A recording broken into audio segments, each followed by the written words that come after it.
What if the most powerful player in the game was never the king, but the quiet woman who set the board? This is not a story about fame or victory in the traditional sense.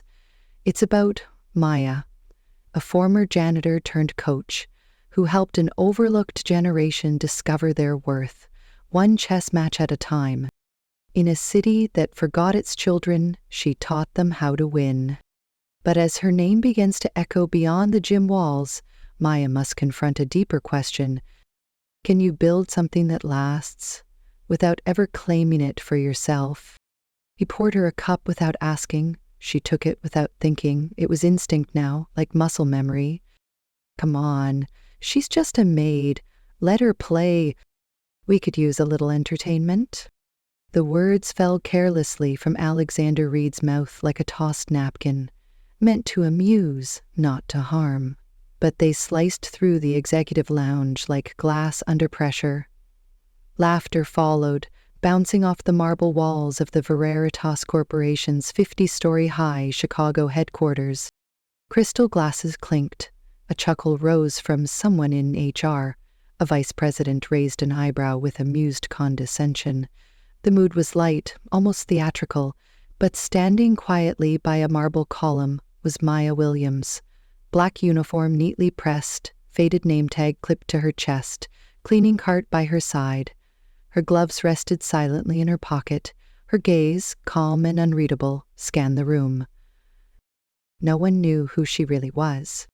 No one knew that Maya had once been called the Rook Whisperer when she was 13. A chess prodigy from Southside Chicago, she played in national tournaments before life turned its cold hand on her. Before her father's scaffolding accident, before her mother's kidneys gave out, before the scholarship vanished and the board was boxed away, collecting dust, like the dreams that once danced on it. Now, while men in suits spoke of innovation and disruption, she scrubbed their floors. Alexander, amused with his own idea, gestured grandly at the ornate wooden chessboard displayed like a centerpiece in the lounge. We still have a seat open for our guest of honor tonight. Maya said nothing. She simply stepped forward, gracefully steering her cart aside, and stopped in front of the board with a silent certainty. She studied it like one might gaze into a childhood memory, clear, painful, deeply familiar. Her poise unsettled some of the executives, who shifted awkwardly in their leather chairs. "Does she even know how the pieces move?" someone whispered. Another laughed. "It's not checkers, sweetheart." Maya sat down, the hush growing louder than the laughter. "I'll play black," she said evenly, her voice calm as lake water. Alexander blinked. "Black, huh? Feeling bold, are we?" She didn't reply. Her hands moved over the board with a confidence that wasn't cocky. It was clinical, rehearsed by years of muscle memory. She didn't posture, didn't brag. She simply knew. The game began. Alexander opened strong, confident. His Ivy League education and years of charity tournament wins gave him the illusion of control. He launched with aggressive openings, textbook sharp. But Maya responded like water moving around rock. Measured, adaptive, inevitable. 5 moves in, his smile faded. 10 moves in, silence swallowed the room. By move 13, the board was tilting out of his favor. By move 19, his king was boxed in, powerless. Checkmate. Maya stood calmly. "Thank you for the game, Mr. Reed. Now I should return to my work." And with that, she turned, gripped the handle of her cart, and walked toward the elevator. Just a maid again. But not really. Because something had shifted in that lounge, something invisible yet undeniable. A silence deeper than applause, a respect louder than laughter, a truth revealed. If this moment moved you even a little, click like to honor Maya's quiet defiance. Share this story with someone who might need to be reminded. Brilliance wears many uniforms. Alexander sat frozen, eyes locked on the board. The buzz of the HVAC and the fading squeak of rubber soles on marble echoed around him. He didn't speak. He didn't sip his bourbon. He didn't blink. For the first time in his life, Alexander Reed didn't know if he'd played a game or if he had been played. And for once, he questioned whether he was the chess master or just another pawn. He remembered almost nothing from the rest of the evening. The laughter sounded thin now, the wine a little more bitter. The board members avoided eye contact. No one quite knew how to act when the boss had been dismantled in front of them. Not by a rival, but by a woman in a janitor's uniform. By midnight, the room had emptied, bottles capped, chairs tucked, Maya long gone. Yet Alexander remained. "Shall I put the board away, sir?" a junior assistant asked gently. He didn't answer. He just rose, slowly, and walked out, leaving the assistant with the quiet, the board, and the realization that something permanent had just happened. He didn't sleep that night. His sleek penthouse in downtown Chicago, once a symbol of power and design, now felt hollow. He sat alone at the kitchen counter. City lights danced on the glass walls.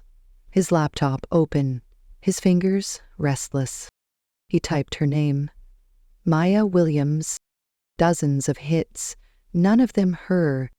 No LinkedIn, no tournament archives, no photos, no blog posts. Just fragments of lives belonging to other Mayas. It was as if the girl who had once dominated the boards, who had just conquered him without mercy, had vanished from record. But she hadn't vanished. She was still here, just not where the world had been taught to look. But she wasn't just some fleeting illusion. She wasn't a dream he misread. At 3 in the morning, Alexander found himself scouring the digital archives of the United States Chess Federation.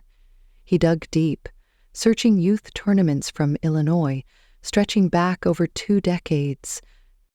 Nothing. No Maya Williams on any final rosters, no official ratings, no photographs. It was as if she had never touched a sanctioned board. And yet, he knew what he had witnessed. Her rhythm, her mastery, the way she absorbed his tempo and unraveled it like thread. It wasn't instinct, it was discipline, muscle memory, the imprint of someone who had once been a force to reckon with. Then, he found it. A blurry group photo from a small South Side event in 2009. Youth invitational, grainy, cropped, but there, barely visible, was a girl with a familiar stillness in her posture, braids tucked behind one ear, that same thoughtful tilt of the head. Below it, Maya J. Nothing more. He let out a breath, shut the laptop, and rubbed his face with both hands. What was he even doing? This wasn't about revenge, not anymore. It wasn't even about ego, not the kind he was used to anyway. This felt different, like being erased, like brushing up against someone the world had failed to see, and now he couldn't look away. The next morning, he canceled his investor meetings without explanation and arrived at Veritas HQ, still wearing yesterday's black shirt.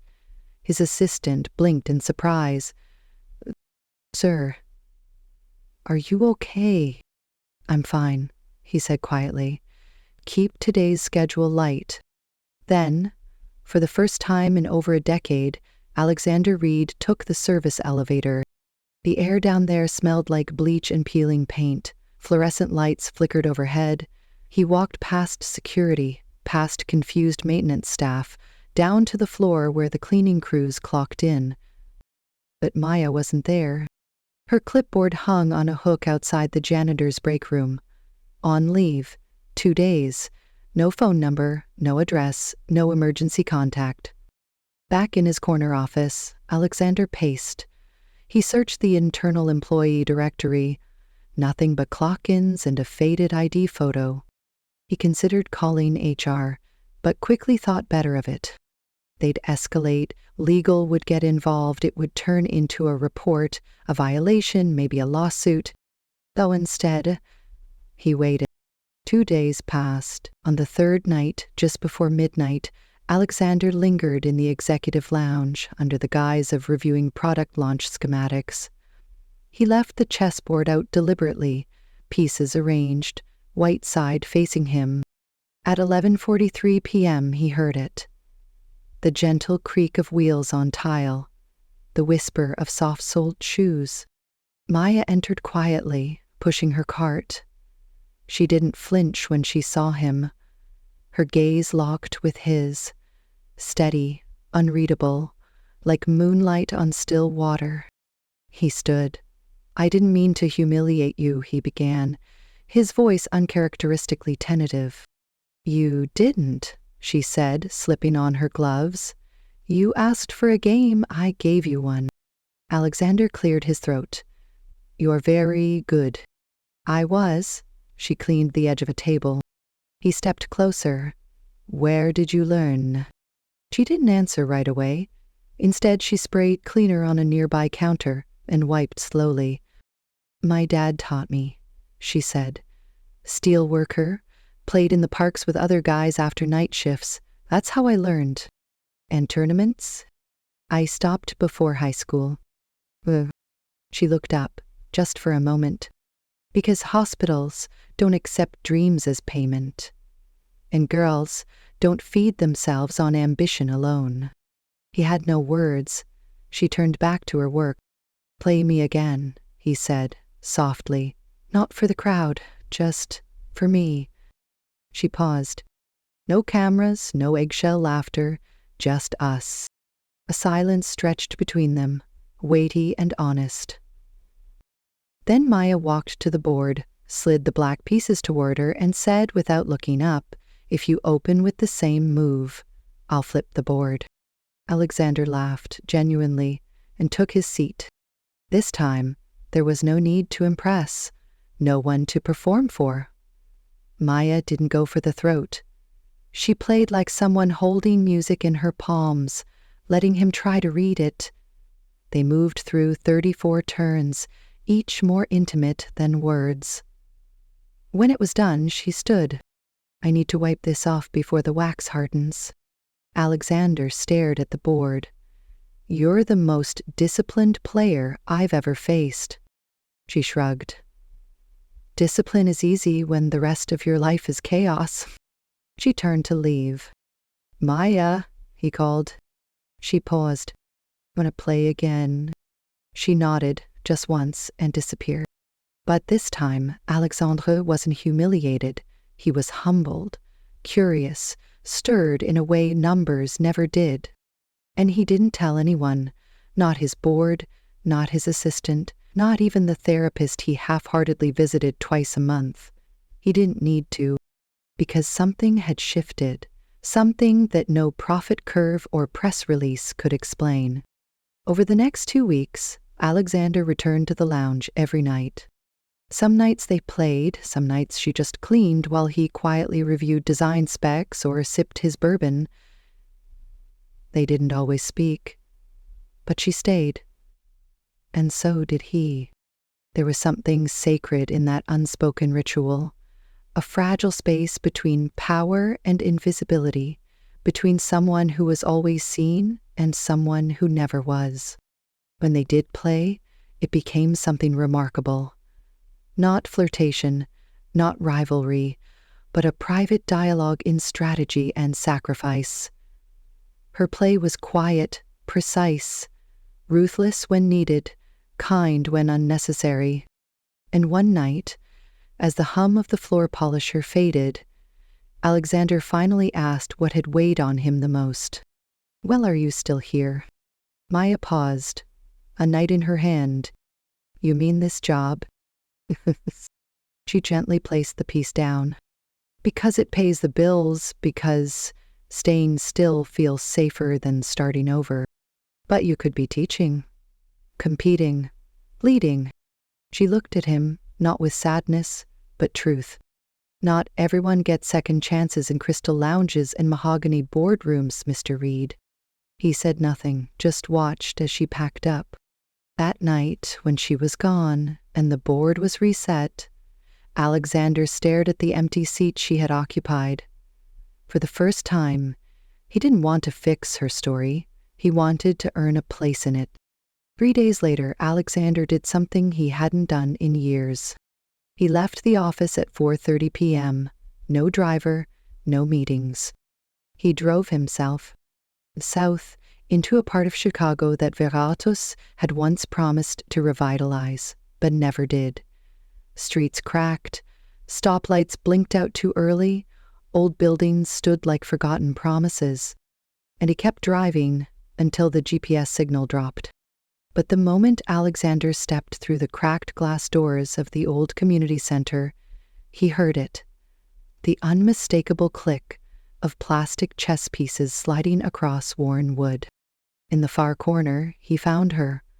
Maya was kneeling beside a shaky table, gently coaching a group of children who looked barely old enough to tie their shoes. Her tone was patient, her gestures sure. One boy, his front teeth missing, stared at her like she was a magician. She hadn't seen him yet. And for a moment, Alexander leaned quietly against a bent steel beam and watched. She wasn't performing. She wasn't surviving. She was teaching, exactly as she was meant to. When the session ended and the children began packing up their pieces, some of them noticed the tall man in the tailored coat. They whispered, giggled. Maya stood slowly. "You spying on me?" she asked, brushing off her hands. "I asked around," he said. "They told me you volunteer here every Saturday. You keep track of all your opponents?" "Only the ones who make me question everything I thought I knew about strategy." She didn't smile. "Really, Alexander, why are you here?" He hesitated, then said honestly, "Because you deserve a real stage, and while this place is good, it can't be the final one." Her expression darkened. "Don't," she said, soft but firm. "Don't show up with gifts wrapped in pity. I don't need your name on a wall." He looked her in the eyes. "Then let's talk about something without my name on it." From his jacket, he pulled out a folded flyer. The upcoming Chicago Open chess tournament.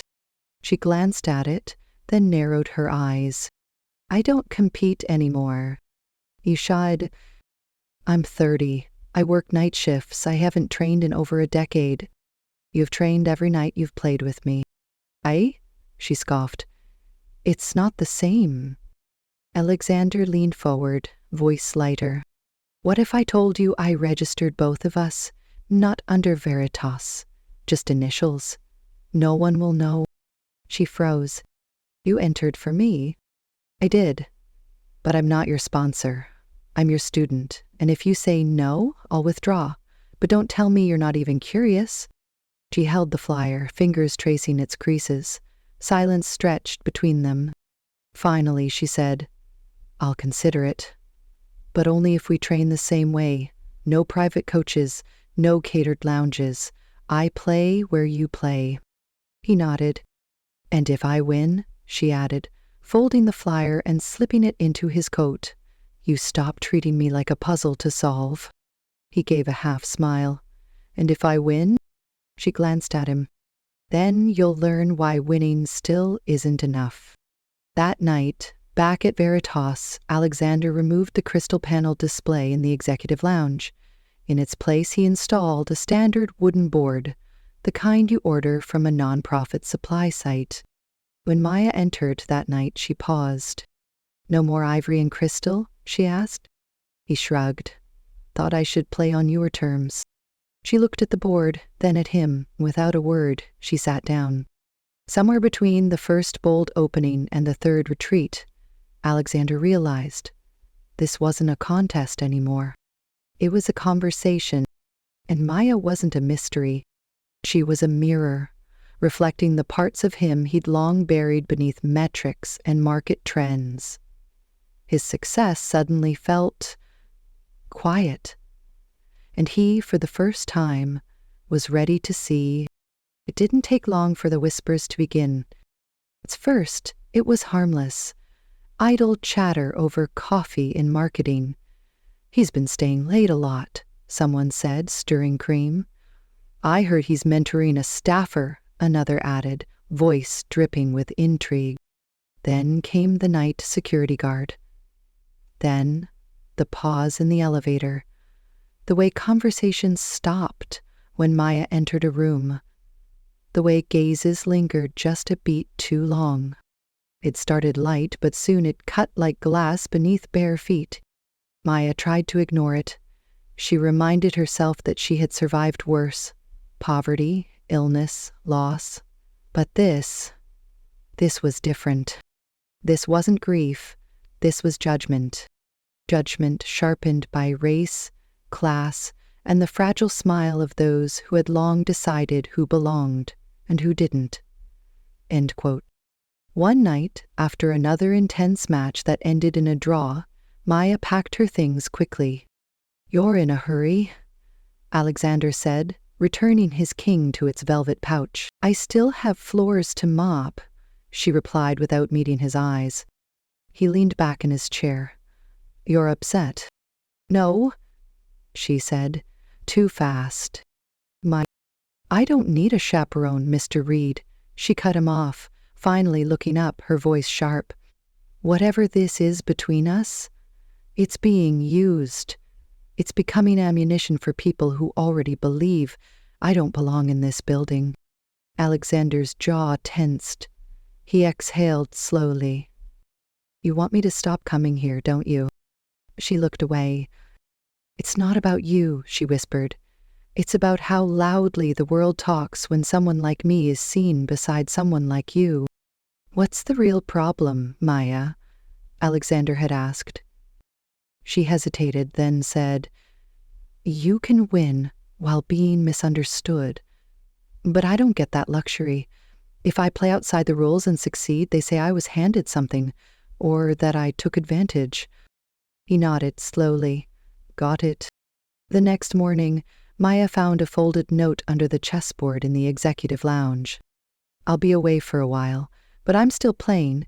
If you are too, I'll leave my moves here, one each night." And he did. For 4 consecutive nights, one single move would be made, always waiting for her. A tiny handwritten note would rest nearby, usually just a move notation and nothing more. E4, G3. She never left a note of her own, just countered his move with perfect silence.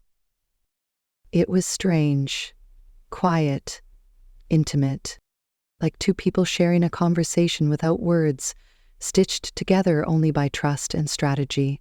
Even when absent, he made space. And she, without admitting it, returned the gesture. But the outside world didn't stay quiet. The pressure built, and eventually Maya was summoned to human resources. A lifeless white room, designed to deliver polite rejections, restructuring notices, or final paychecks. "We just want to make sure everything remains professional," said the HR rep, a woman in a beige coat with a smile that never reached her eyes. "There have been questions." Maya remained calm. "I mop the floors. Sometimes I play chess with the CEO. No contracts, no perks, just a board."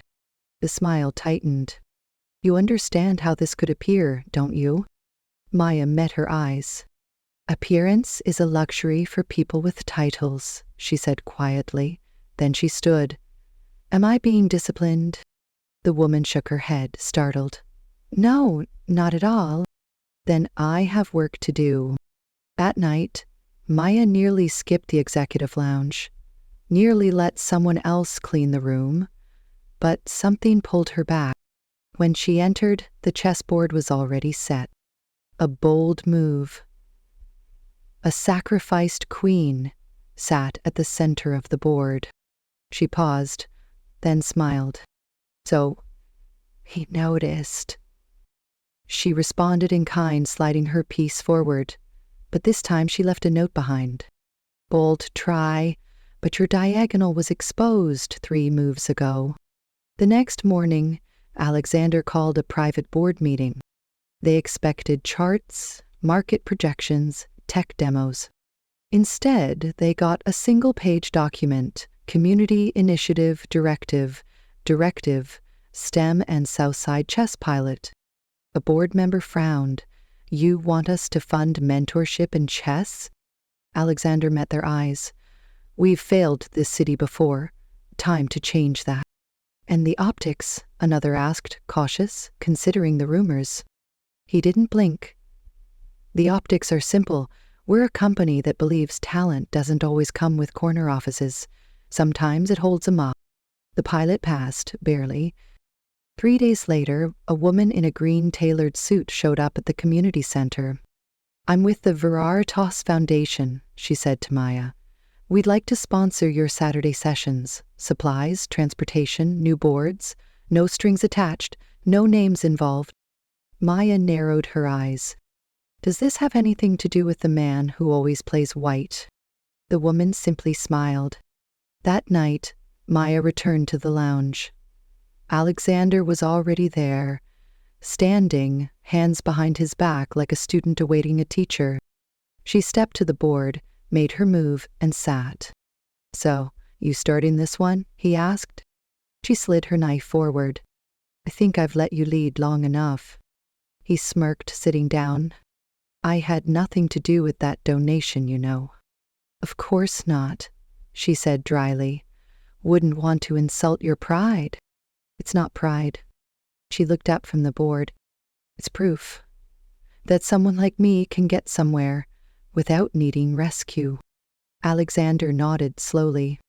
Then let me offer a fair trade. We prep together. No coaches, no fancy setups. 1 match at a time, 5 mornings a week, before the city even wakes.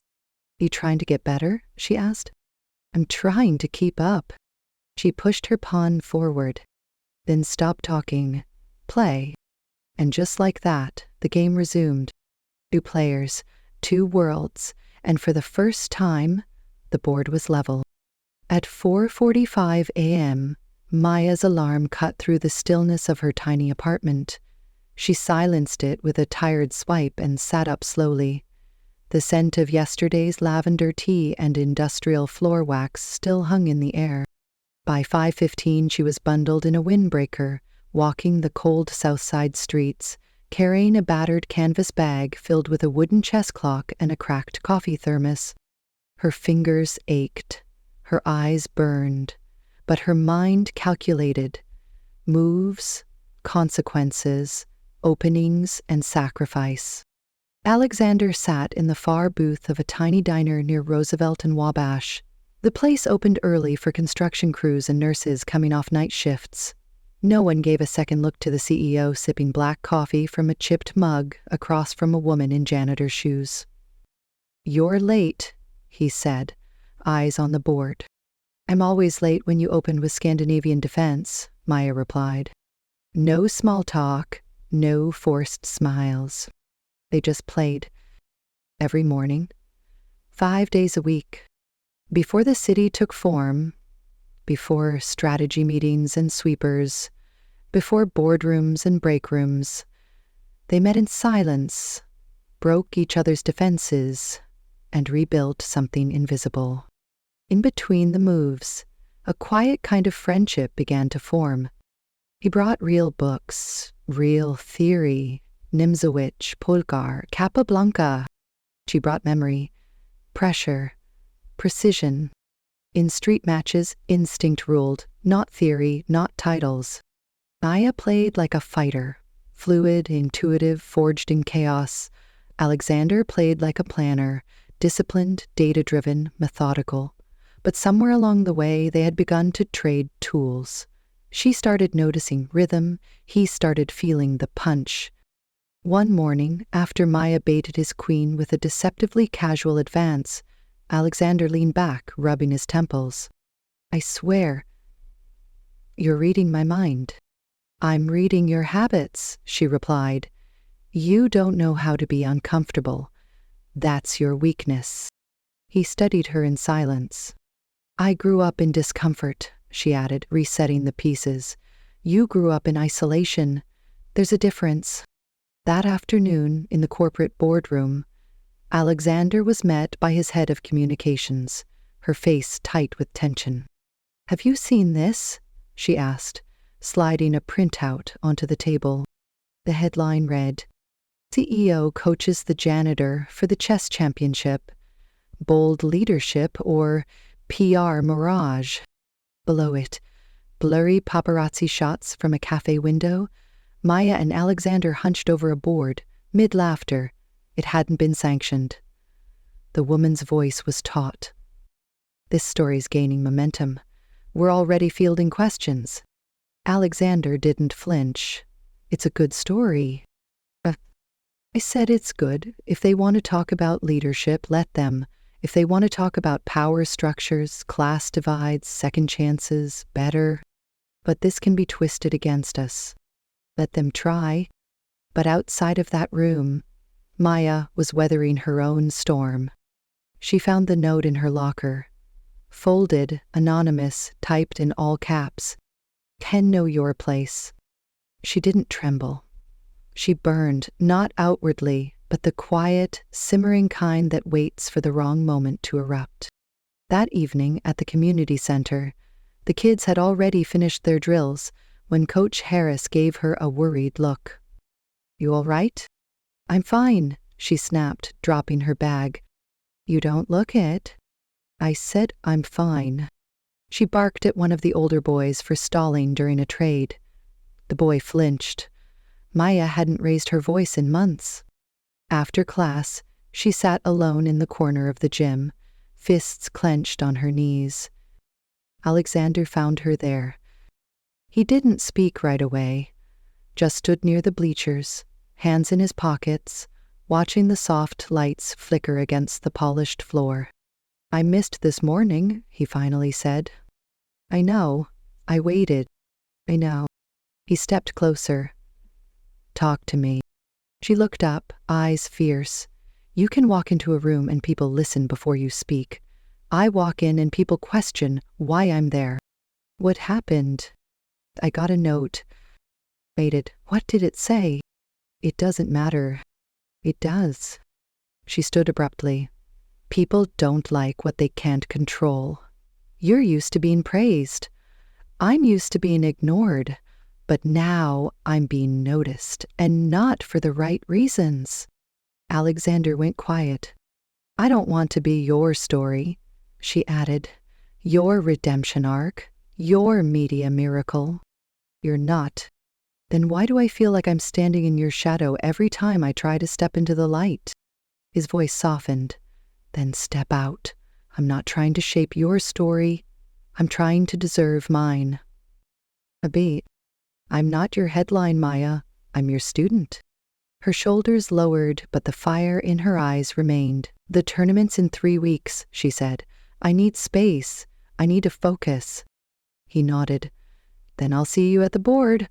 No more cafes. No more camera. She slung her bag over her shoulder and turned toward the door. Just before stepping out, she looked back. If I win, I want you to clap like I'm a stranger. He smiled. What if I win? She didn't answer. She didn't need to. Because deep down, they both knew. She wouldn't lose. The tournament hall buzzed with hushed anticipation, the kind that made silence feel loud. It was held in a renovated downtown Chicago hotel ballroom, still smelling faintly of glue and old carpet. Fluorescent lights hummed above rows of folding tables, each equipped with regulation boards, digital clocks, and half-open scorebooks. A large banner at the far end read, Chicago Open Chess Championship, sponsored by the Illinois Chess Federation. Maya stood near the entrance, gripping her player badge like a live grenade. She wore a navy blouse and worn sneakers, scrubbed until the rubber shined. Around her, prodigies in tailored suits, teenage phenoms glued to iPads, midlife hobbyists adjusting their glasses, and egos. She didn't blend in, but for the first time, she felt like she belonged. On the other side of the hall, Alexander entered, not in a suit but in a gray hoodie and jeans. Just another player, no fanfare, no entourage. He spotted her, gave a single nod. She returned. That was enough. Maya's first opponent underestimated her immediately. a smirking club player from Evanston who cracked jokes about janitors as he set up the pieces. She dismantled him in 27 moves. Her second match was tougher. A sharp young woman who played with reckless speed. Maya stayed calm, broke the attack apart, slowed the game down until every move from her opponent felt heavy, delayed. By day's end, she was undefeated. But the whispers still came. At the refreshment table, she passed 2 spectators. "Is that the janitor from Veritas?" one whispered. "She's not self-made," the other replied, sipping coffee. "She's got help. You know how these stories are built." Maya walked past. She had spent her life being erased. Now they were rewriting her. Meanwhile, Alexander sat in silence at the edge of the room. He won several, lost one, drew 2. But he wasn't chasing trophies, he was chasing truth.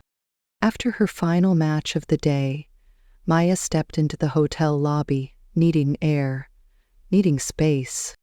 She didn't expect to see him, leaning casually against a pillar, arms folded, as if he'd been waiting for hours. She approached, slower than usual. "You okay?" he asked. "No?" He didn't push. She looked up. "But I will be." And for the first time, she believed it. "You wear it well," Alexander said quietly. He was tense, unsure, his head tilted slightly, eyes searching hers. "You play like you've already won," he added. "I play like I have something to lose." She looked at him for a long moment, then silence. "Well, are you still here?" she finally asked. He didn't answer right away. When he did, his voice had changed, softer, stripped of ego. "Because for the first time, maybe the second time, I care who wins, even if it's not me." She sat on a bench, placing her bag between her feet, leaning forward with a quiet intensity. "I heard what they said," she murmured.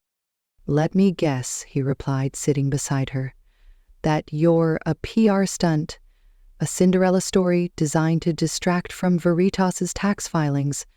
Something like that. I can't stop them from talking." "I don't need you to," she said. "I just don't want them to matter." He nodded. "Then tomorrow, play like they don't exist." "I intend to." She stood. Before leaving, she turned back and said, "You said you'd applaud, right? Like a stranger?" "I'll embarrass you with it," he grinned. Day 2 moved like a pendulum, swinging too fast. Maya's third opponent was a former college champion with a mouth full of barbs.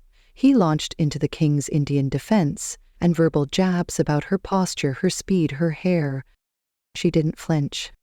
By move 14, she sacrificed a bishop to take a central pawn. By move 23, the trap had sprung. "Check," she said, quietly moving her rook. He smirked, then paused. "Look again." He did. His face fell. "Checkmate." He didn't shake her hand. That evening, the semi-final brackets went up. Maya and Alexander had both advanced. 2 names were listed side by side, 2 boards apart. As she stood reading the list, someone muttered behind her, "If she wins, it's because someone let her." She turned to catch the speaker, but no one stood still long enough to claim it. She didn't sleep that night.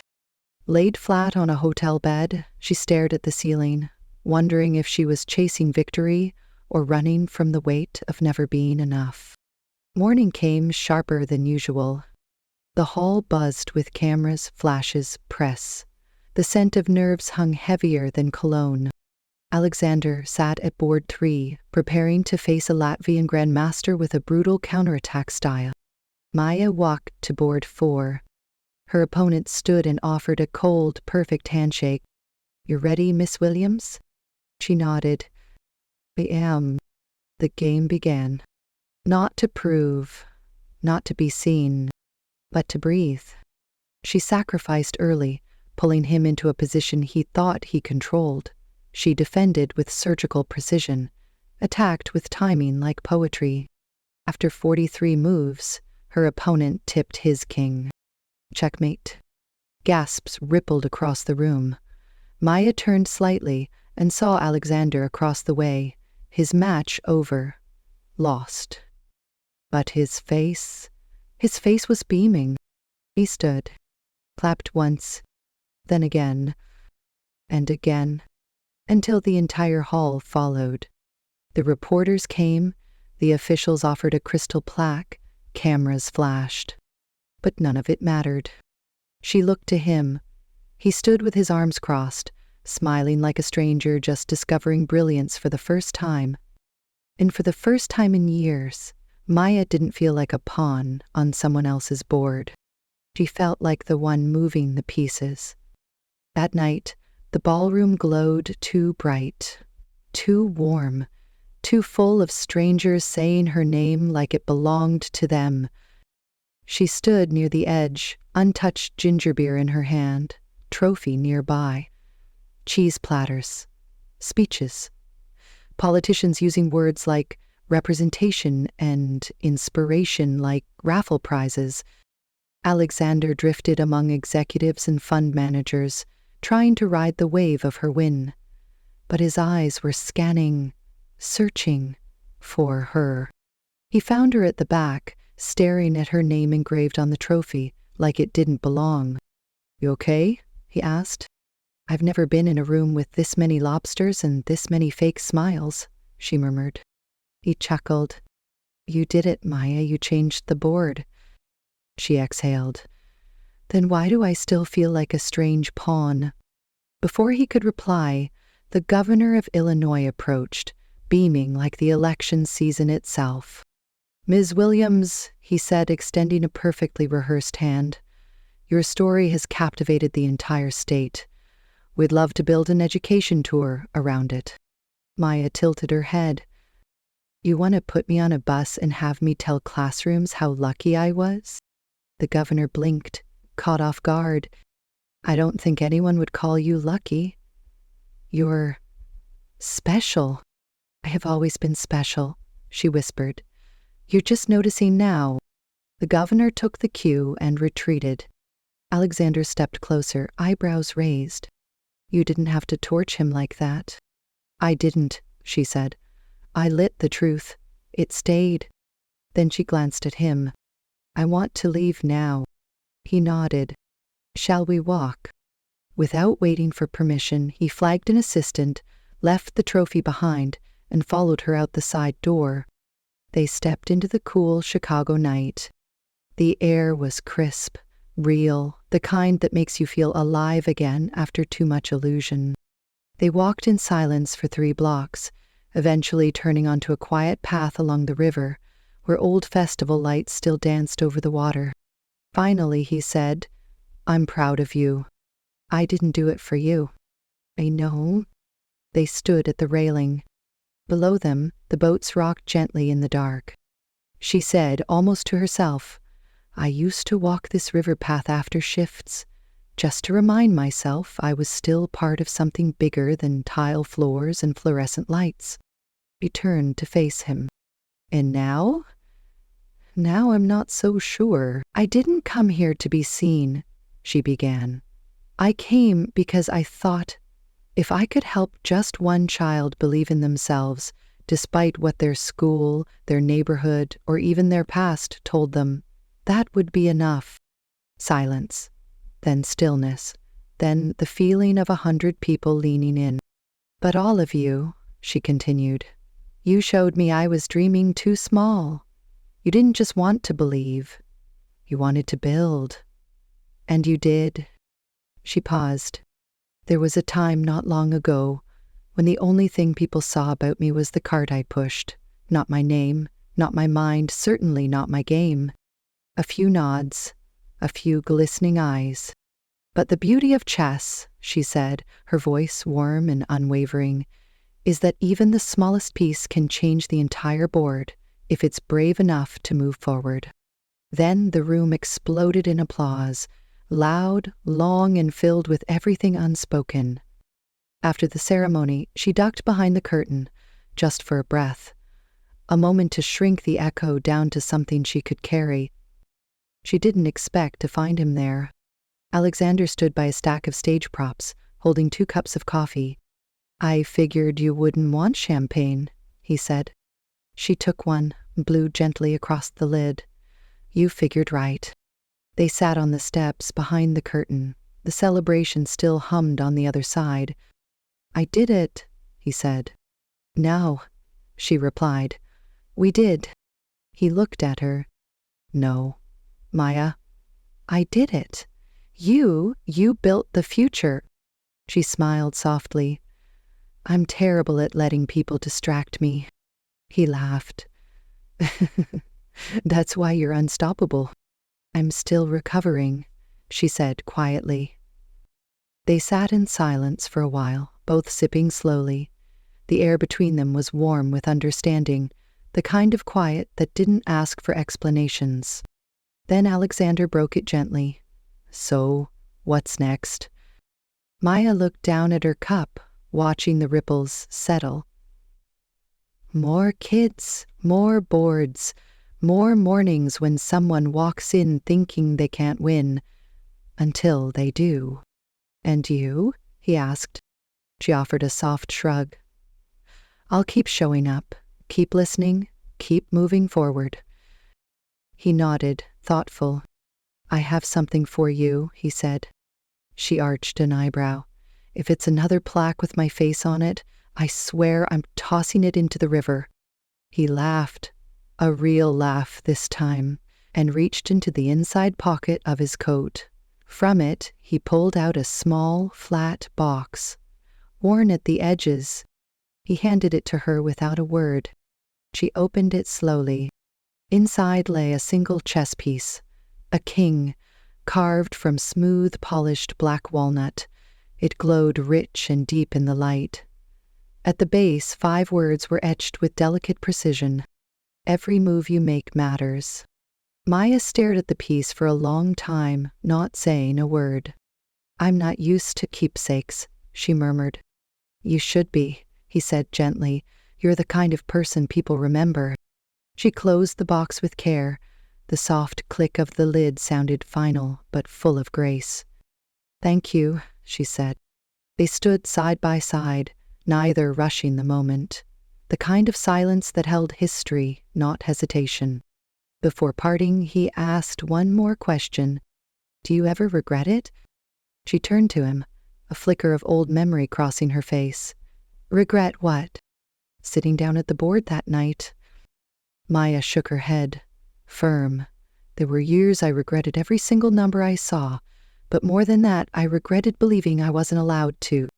Outside, the sun dipped low behind the rooftops, painting the city in amber and ash. The streets moved on. No parades, no fanfare. But something fundamental had shifted.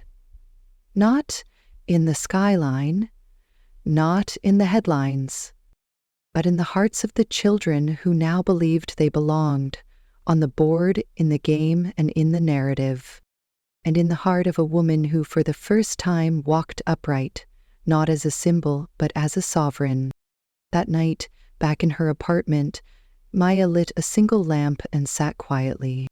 On the small table near her window, she placed the carved king beside the pawn she'd kept all these years. One piece stood for beginnings, the other for becoming. The carved king stood still beside the pawn, 2 small sentinels in the dim glow of Maya's living room lamp. Outside, the city moved quietly into night. Trains sighed over distant tracks, and a breeze carried the scent of late spring through an open window.